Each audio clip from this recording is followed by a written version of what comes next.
வணக்கம் தோழா, நான் உங்கள் ஆர்டிகே வினோ. ஒரு குட்டி கதை ஒன்று பார்ப்போமா? ஒரு ஞானி ஒருத்தர் இருக்கார். 2 பேர் அவர்கிட்ட போகிறாங்க. ஃபஸ்ட்டு போன ஆள், ஐயோ சாமி, நான் ஒரு பெரிய பாவம் பண்ணிட்டேன், என்னால் சாப்பிட முடியல, தூங்க முடியல, எப்போ பார்த்தாலும் மனசுக்குள்ளே குத்திக்கிட்டே இருக்கு, எப்படியாவது எனக்கு ஒரு மீட்பு வேணும் அப்படின்னு கேட்குறாரு.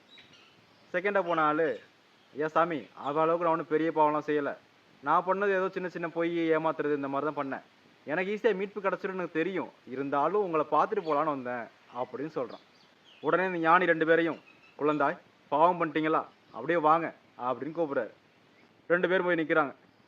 உடனே ஞானி ஃபர்ஸ்ட் வந்த ஆள்கிட்ட சொல்றாரு, நீ பண்ண பெரிய பாவத்துக்கு ஏற்ற மாதிரி ஒரு பெரிய பாறங்கள்ல தூக்கிட்டு வா அப்படின்னு சொல்லி அனுப்பி வச்சுறாரு.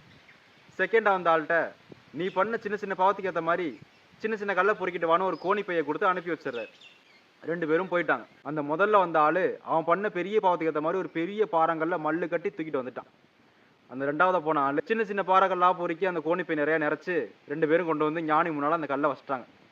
இப்போதான் ஞானி ஒரு ட்விஸ்ட் வைக்கிறார். என்னன்னா, நீங்க 2 பேரும் எடுத்துட்டு வந்த கல்லை எடுத்துட்டு வந்த இடத்துல மாறாம அங்கேயே கொண்டே வச்சிருங்க அப்படின்னு சொல்றாரு. உடனே இந்த பெரிய கல்லை தூக்கிட்டு வந்தவன் அந்த கல்லை ஈஸியா கொண்டு போய் அந்த இடத்துல வச்சுட்டான். ஆனா அந்த சின்ன சின்ன கல்லா போயிட்டு வந்தான் பாருங்க, சின்ன சின்ன தப்பு பண்ணவன், அவனால அந்த கல்லை கொண்டே வைக்க முடியல. எப்படியா முடியும், நான் எந்த இடத்துல எந்த கல் எடுத்தேன்னு சுத்தமா எனக்கு மறந்து போச்சே, என்னால எப்படி கொண்டே வைக்க முடியும் அப்படின்னு கேட்குறான். அப்ப அந்த ஞானி சொல்றாரு, அந்த பெரிய பாவம் பண்ணவன் அதனால பாதிக்கப்பட்டவங்கள அவனுக்கு தெரியும், அவன் ஈஸியா அவங்கள்ட்ட போய் பிராயச்சித்தனை தேடிக்கலாம், இல்லைன்னா மன்னிப்பு கேட்டு கூட மீட்சி அடைஞ்சிடலாம். ஆனா நீ பண்ண தப்பால பாதிப்படைஞ்சவங்களை கூட உனக்கு தெரியாது, நீ போய் எப்படி மன்னிப்பு கேட்ப, எப்படி மீட்சி அடைவ அப்படின்னு கேட்குறாரு. கதை பிடிச்சிருந்தா லைக் பண்ணுங்க, உங்களோட கருத்துக்களையும் கமெண்ட் பாக்ஸில் தெரிவிங்க. இப்போதான் நம்ம சேனலுக்கு ஃபஸ்ட் டைம் வந்திருந்தா சப்ஸ்கிரைப் பண்ணிருங்க.